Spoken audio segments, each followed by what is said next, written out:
पाठ 10 कविता पगड़ी। रचनाकार सर्वेश्वर दयाल सक्सेना। पृष्ठ 74। मैली पगड़ी, इतनी रगड़ी, इतनी रगड़ी, इतनी रगड़ी, इतनी रगड़ी, रह गया मैल न रह गई पगड़ी। हट्टी कट्टी मोटी तगड़ी, मलकिन झगड़ी, इतनी झगड़ी, इतनी झगड़ी, इतनी झगड़ी, इतनी झगड़ी, तर गया मैल और तर गई पगड़ी। पृष्ठ 75। अभ्यास। सफाई। मालकिन ने मैली पगड़ी खूब रगड़ी। तुम इन चीजों को किससे साफ करोगे, जरा बताओ तो। 1 कागज, 2 बर्तन, 3 पत्ते, 4 जूते, 5 दांत। और इधर सुहानी भी कुछ कह रही है। राजस्थान से मंगवाई पगड़ी। पगड़ी को खूब रगड़ा तो पगड़ी फट गई। बताओ, इनको खूब रगड़ोगे तो क्या होगा। 1 कागज, 2 बर्तन, 3 जूते, 4 स्वेटर, 5 फर्श।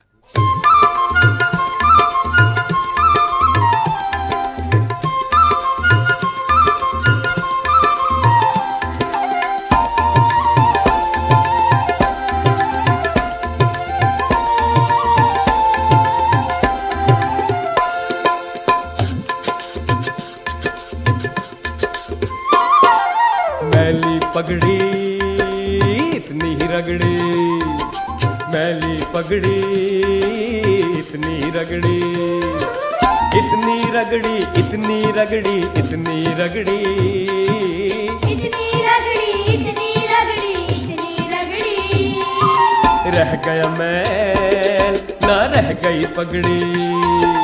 रह गया मैल ना रह गई पगड़ी। रह गया मैल ना रह गई पगड़ी।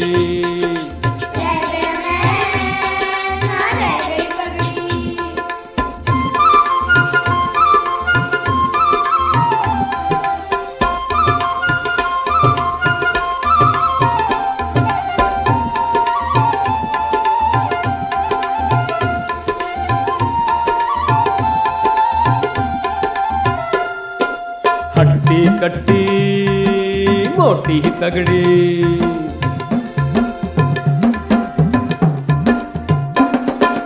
हट्टी कट्टी मोटी तगड़ी, मलकिन झगड़ी इतनी झगड़ी,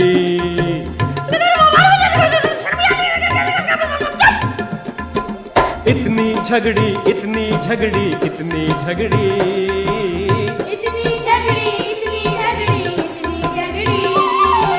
तर गया मैल और तर गई पगड़ी। तर गया मैल और तर गई पगड़ी। तर गया मैल और तर गई पगड़ी। तर गया मैल और तर गई पगड़ी। तर गया मैल और तर गई पगड़ी। तर गया मैल और तर गई पगड़ी। तर गया मैल कर गई पगड़ी।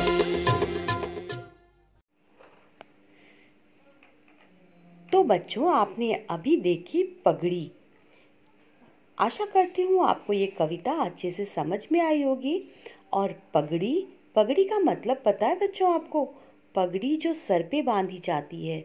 और पगड़ी राजस्थान, पंजाब, कई अलग अलग जगहों पर बांधी जाती है। और हर जगह पगड़ी प्रायः सभी राज्यों में किसी नए नाम से बांधी जाती है। कहीं उसे साफा बोला जाता है, कहीं उसे पगड़ी बोला जाता है। तो अलग अलग जगहों पर, अलग अलग राज्यों में उसके अलग अलग नाम हैं। और यहाँ पगड़ी नाम इस्तेमाल किया गया है। पगड़ी, जिसे कि राजस्थान और पंजाब में पगड़ी उसे बोला जाता है। अब इसके सवाल जवाब कर लेंगे, हम क्वेश्चन आंसर्स कर लेंगे बच्चों। तो चलिए क्वेश्चन आंसर्स करते हैं इसके और उसको समझ लेते हैं पहले क्वेश्चंस को। तो पगड़ी, पेज नंबर 75। बच्चों पहला सवाल है कि मालकिन ने मैली पगड़ी खूब रगड़ी, तुम इन चीज़ों को किससे साफ करोगे।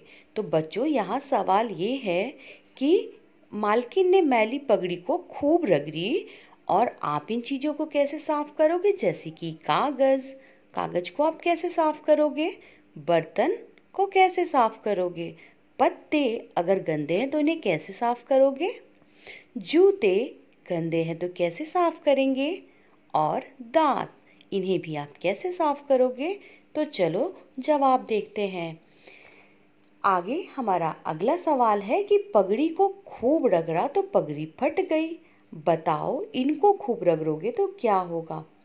तो चलो पहले हम देख लेते हैं कि कैसे साफ करेंगे। तो कागज़ को कैसे साफ करेंगे बच्चों, तो हम कागज़ को साफ करेंगे रबड़ से। जब आप पेंसिल से कुछ लिखते हो ना अपने पेपर पे, वो गंदी हो जाती है या गलत हो जाता है तो आप उसे रबड़ से मिटा देते हो और फिर से उसे लिख लेते हो। तो हमें कागज़ को साफ करने के लिए रबड़ का इस्तेमाल करना चाहिए। बर्तन, जब आप खाना खाते हो और बर्तन गंदे होते हैं तो आप किससे साफ करते हो, जूना से साफ करते हो। जूना यानी कि जो बर्तन साफ करने वाला स्क्रबर होता है उसे जूना बोला जाता है। विम बार, जो कि एक तरह का साबुन है। राख से, कहीं कहीं राख से भी बर्तन साफ किए जाते हैं ग्रामीण इलाकों में। आगे पत्ते अगर गंदे हैं तो कैसे साफ करोगे, तो पत्ते अगर गंदे हैं तो हम उसे पानी से साफ कर सकते हैं या फिर हम उसे किसी कपड़े से भी पोंछकर साफ कर सकते हैं बच्चों। जूते, जब आप स्कूल में जूते पहन के जाते हो और वो गंदे हो जाते हैं तो आप उसे कैसे साफ करते हो, तो आप उसे पॉलिश और ब्रश का इस्तेमाल करके उसे चमका देते हो या फिर आप कपड़े से पोंछ लेते हो। कपड़े से भी पोंछकर जूते को साफ कर सकते हैं बच्चों। आगे है दांत। अपने दांत आप कैसे साफ करते हो, तो आप हर रोज अपने दांतों को ब्रश या दातुन से साफ करते हो, चमकाते हो। आगे हमारा अगला सवाल है बच्चों कि पगड़ी को खूब रगड़ा तो फट गई, बताओ इनको खूब रगड़ोगे तो क्या होगा। अगर कागज को आप खूब रगड़ोगे तो क्या होगा बच्चों, अगर हम कागज को बहुत रगड़ेंगे तो क्या होगा, कागज फट जाएगा। कभी कभी जब आप देखते हो ना, रबड़ से कागज को मिटाने की कोशिश करते हो और खूब ज़्यादा उसको अगर रगड़ देते हो ना तो क्या हो जाता है, वो फट जाता है। आगे बर्तन को अगर खूब रगड़ोगे तो क्या होगा बच्चों, तो बर्तन को जब हम खूब रगड़ेंगे तो बर्तन चमक जाएगा, क्योंकि बर्तन कोई टूटने वाली चीज़ नहीं है, कोई फटने वाली चीज़ नहीं है कि वो फट जाएगा। तो बर्तन क्या होगा, बर्तन चमक जाएगा बच्चों। आगे जूतों को अगर आप खूब रगड़ोगे तो क्या होगा, जूते चमक जाएंगे बच्चों। जूते को जब आप ब्रश और पॉलिश का इस्तेमाल करते हो और उसे खूब रगड़ते हो तो क्या होता है, जूते चमकने लग जाते हैं। आगे स्वेटर, अगर स्वेटर को खूब रगड़ोगे बच्चों, स्वेटर नरम होती है क्योंकि वो ऊन से बनी होती है, तो हम जब बहुत ज़्यादा उसे रगड़ेंगे तो स्वेटर फट जाएगी बच्चों। तो इसीलिए हमें स्वेटर को बहुत ज़्यादा नहीं रगड़ना चाहिए, हल्के हाथों से उसे साफ करना चाहिए। लेकिन अगर बात करेंगे फ़र्श की, तो फ़र्श को जब आप खूब रगड़ोगे तो फ़र्श चमक जाएगा, बहुत ज़्यादा चमकने लगेगा और वो साफ़ हो जाएगा। तो इस तरह से हमने देखा बच्चों कि इन चीज़ों को रगड़ेंगे तो क्या होगा। तो ये थे हमारे सवाल और जवाब। आपको लेसन समझ में आए होंगे और आपको पढ़ने में बहुत मज़ा आ रहा होगा। तो जल्दी ही मिलती हूँ अपने नेक्स्ट लेसन में, हम एक नए वीडियो के साथ। तब तक के लिए don't forget to like, share and subscribe, and thanks for watching.